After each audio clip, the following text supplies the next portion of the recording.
क्या कहेंगी, किस तरह से आपने कमर कस रखी? चुपचाप बैठ जाए रोशनी, उनमें से रोशनी नहीं। साथ अभी देख रहे होंगे पूरे राजधानी में बुलडोजर चल रहा है, बहुत दुख होता है। किसी भी पब्लिक के लिए, कोई भी आम जन के लिए घर एक सपना होता है। का लिस्टिंग करना है, अभी सर्वे होना है, बहुत सारी ऐसी चीजें हैं जो बाकी है।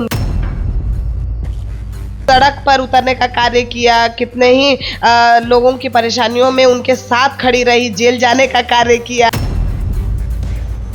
खलको वर्सेस खलको, कितना कांटे का टक्कर है। जो राज्य सरकार है हमारा, उससे पार्टी में अगर कुछ अनबन होती है तो क्या इसका असर विकास पर पड़ेगा? राज्य के मुखिया भी अगर डेवलपमेंट चाहते होंगे तो इस पर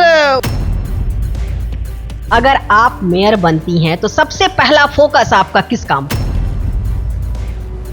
जनता जिस चीज के लिए सबसे ज्यादा प्रताड़ित हुई है, परेशान हुई है।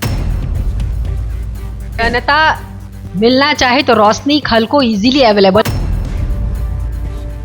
आप क्या मैसेज देंगी? मेरे परिवार के सारे राजधानी वासी 23 तारीख को बूथ पर।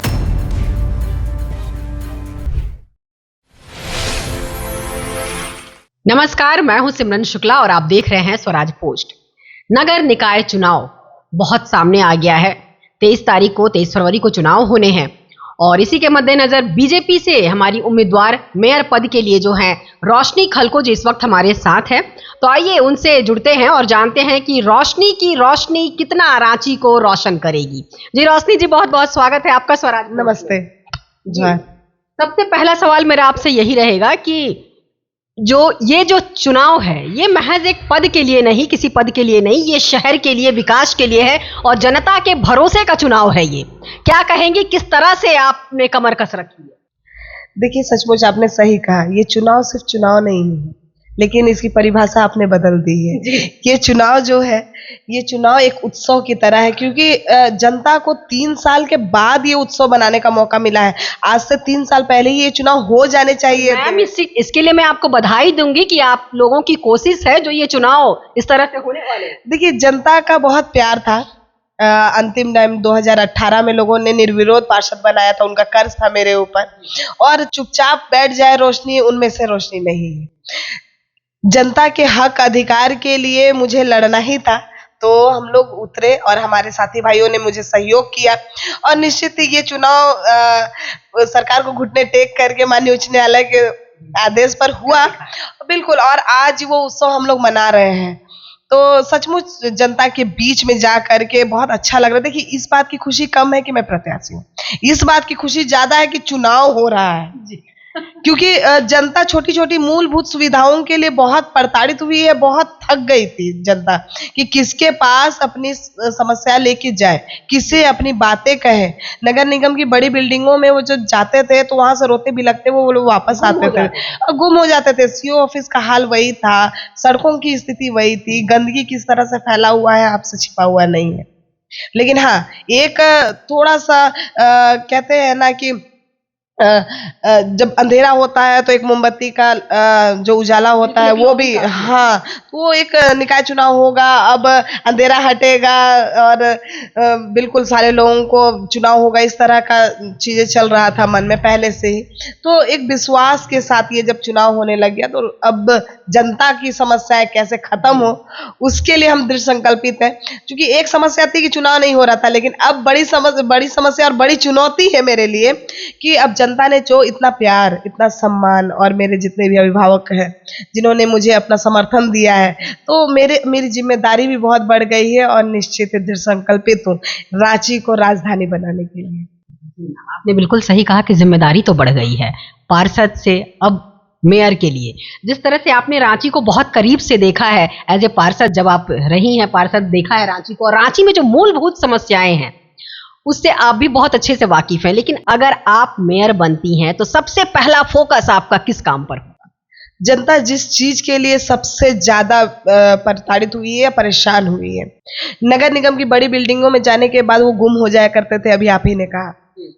तो मेरा सबसे पहला जो मैंने सोच के रखा है, ऐसे तो रांची राजधानी कैसे बने उसके लिए मेरे पास बेहद प्लानिंग हो चुका है, लेकिन उसी की कड़ी में, उसी के अंतर्गत हम लोगों ने एक सिस्टम एक डेवलप कर रहे हैं हम लोग कि हर वार्ड में एक मॉडर्न वार्ड कार्यालय होना चाहिए, जहां से अभी भी वार्ड कार्यालय है लेकिन वो मॉडर्न नहीं है। उस समय हम लोग एक ऐसा मॉडर्न कार्यालय बनाना चाहते हैं जहां से हर चीज जनता का छोटी मोटी जो समस्या है वो खत्म हो सके। जैसे जन्म मृत्यु प्रमाण पत्र हो गया, आपका होल्डिंग टैक्स हो गया, पानी का बिल हो गया, साफ सफाई की समस्या हो गई, या फिर और भी तरह की जो भी समस्याएं होती है वो घर बैठे जो वार्ड कार्यालय है, घर से हमको लगता है कि 10 कदम की दूरी पे होगा, 100 कदम की दूरी पे होगा, या फिर वार्ड क्षेत्र के अंतर्गत ही होगा। तो वहां से एक सिस्टम हम लोग बनाएंगे ताकि मान लीजिए कि किसी जनता को धुरवा से आना है या हटिया से आना है तो उसे नगर निगम की बिल्डिंग में आने की आवश्यकता नहीं है, वो अपने कार्यालय से ही अपना कार्य करवा सके। ये एक पहल है हमारी। दूसरा हम लोगों ने इसमें अपने सिस्टम में डाला है कि एक बार जब रोड खुदे ना तो उसमें इतना स्मार्ट रोड बने कि उसी में अंडरग्राउंड पाइपिंग हो जाए, सीवरेज उसी में हो जाए, और जितनी तरह के गैस पाइपलाइन है और बाकी सारी चीजें वो सारी एक साथ हो, ताकि जनता को परेशानी भी ना हो और साथ ही राजस्व की बर्बादी ना हो। क्योंकि अभी जो हो रहा है कि बार बार खुदता है और बार बार बनता है, उसे राजस्व की बड़ी हानि होती है।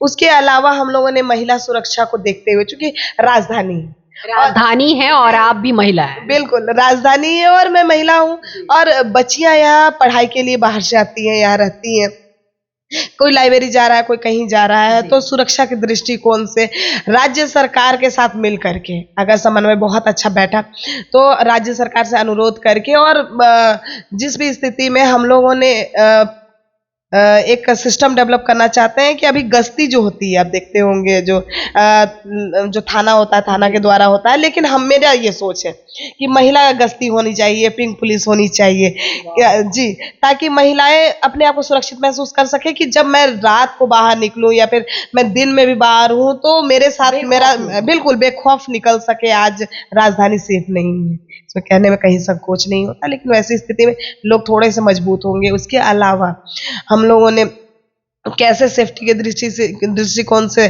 सभी गली मोहल्ले चौक चौराहों में सीसीटीवी को वार्ड स्तर पर, अभी आप देख रहे होंगे सिर्फ ऑन रोड पर है और वो सिर्फ चौक पर है, तो उसका कोई फायदा नहीं हो जाता है। कहीं ना कहीं फिर जहाँ से सीसीटीवी का परिसीमन खत्म होता है, छिनतई वहीं पर होता है जी। तो हम लोग प्रयास ये कर रहे हैं, नागरिकों से भी अपील कर रहे हैं, और साथ ही एक सिस्टम डेवलप करना चाहते हैं कि वार्ड क्षेत्र में गली मोहल्ले चौक चौराहे सभी में लगभग सीसीटीवी हम लोग डेवलप कर सके, ताकि इस तरह की घटनाओं में थोड़ी सी कमी आ सके। आपने ठान लिया है कि रांची को स्मार्ट सिटी बिल्कुल बनाना है। चलिए मैं इसी मुद्दे पे आती हूँ कि रांची को अमूमन स्मार्ट सिटी कहा जाता है, लेकिन वो धरातल पर क्या है, उसके लिए क्या आपके विजन है? मैंने अभी आपको तुरंत बताया कि जो विकास का मापदंड है और विकास की जो खाका है वो हम लोगों ने तैयार करके रख ली है, लेकिन अभी इतने छोटे से समय में मैं आपको बता नहीं पाऊंगी, क्योंकि उसका जो डाटा है वो बहुत लंबा चौड़ा हम लोगों ने बना करके रखा हुआ है।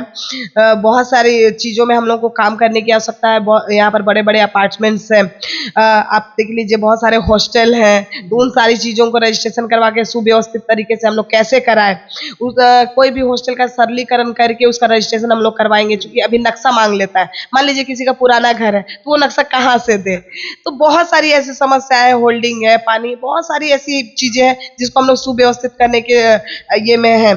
सबसे ज्यादा मुझे खुशी तब होती है कि बहुत सारे ऐसे छोटे छोटे बस्ती हैं जहाँ पर आप देखिएगा कि घनी आबादी है जनजातियों की, और वहाँ पर जगह के अभाव में वो लोग अखड़ा में या फिर कहीं पर अपना शादी विवाह या बाकी कार्यक्रम करते हैं। वैसे जगह में हम लोग सरकारी जगहों का चयन करके वहाँ पर कैसे मैरिज हॉल बना करके, मतलब जो धुमकुरिया होता है वो बना करके उन लोगों को थोड़ा सहयोग करने का काम करें, क्योंकि मैरिज हॉल वो बुक नहीं कर सकते, इतने पैसे नहीं है उनके पास, तो उनको भी ध्यान में रखा जा रहा है। उसके साथ साथ अभी देख रहे होंगे पूरे राजधानी में बुलडोजर चल रहा है, बहुत दुख होता है देख करके, क्योंकि किसी भी जनता के लिए या किसी भी पब्लिक के लिए, कोई भी आम जन के लिए घर एक सपना होता है, और उसका रोजगार का जो दुकान होता है, चाहे वो छोटा सा ठेला ही क्यों ना हो, वो किसी का सपना होता है, वो सपना, उसकी रोजी रोटी चल रही होती है, उसके घर का आय चलता है, उसके घर के बच्चे खाना खाते हैं उससे, और वो तोड़ा जा रहा है। तो हम लोगों ने, मैं बता दूं आपको, जब हम लोग 2018 और 2013 में हम लोग थे, तब हम लोगों ने बहुत सारी सरकारी जमीनों को चिन्हित करके रखा था। तो अब जब मैं आऊंगी तो सबसे पहले उस फाइल को खुजवाऊंगी कि वो फाइल कहाँ गुम हो गया अंधेरे में। तो वो फाइल को खुजवा करके उसमें हम लोग कैसे वेंडर बना सके, ताकि दुकानदारों को जल्द से जल्द जो भी विस्थापित हुए हैं या हटे हैं उन लोगों को स्वरोजगार, वहाँ पर रोजगार करने के लिए हम लोग बसा सके। उसके अलावा बहुत सारे जिनका घर टूट गया है, तो उन लोगों को भी बसाने का काम अभी करना है, उसका लिस्टिंग करना है, अभी सर्वे होना है। बहुत सारी ऐसी चीजें हैं जो बाकी है, उनको सारी चीजों को करना है। मतलब कुल मिला के हम अगर छोटे शब्दों में कहें तो रांची राजधानी जो कि झारखंड है, झारखंड जैसे सुंदर राज्य का कैपिटल ऐसा नहीं होना चाहिए, उसका कैपिटल सिंगापुर के मॉडल पे होगा। ऐसे हम लोग कल्पना और परिकल्पना कर रहे हैं, और निश्चित ही सारे विभाग अगर समन्वय बैठाएंगे और राज्य सरकार सपोर्ट करेगी तो हम लोग इसको धरातल पर भी उतारेंगे, क्योंकि इसका रोड मैप हम लोगों ने पहले से तैयार करके रखा है। हर रोज जनता के बीच में जा करके इन 3 सालों में हमने एक एक जनता से इस पर राय लिया है, और उसके आधार पर ये सारी चीजों को हमने सजाया है। अगला जो चुनाव हो जाने के बाद जो 100 दिन, चुनाव खत्म होने के 100 दिन जो रहेंगे, तभी मैं जनता के बीच में जाऊंगी और उन्हीं सारी चीजों को रखूंगी, उनका भी सुझाव लेकर के। जनता मिलना चाहे तो रोशनी खलको इजीली अवेलेबल हो, बहुत इजीली अवेलेबल है।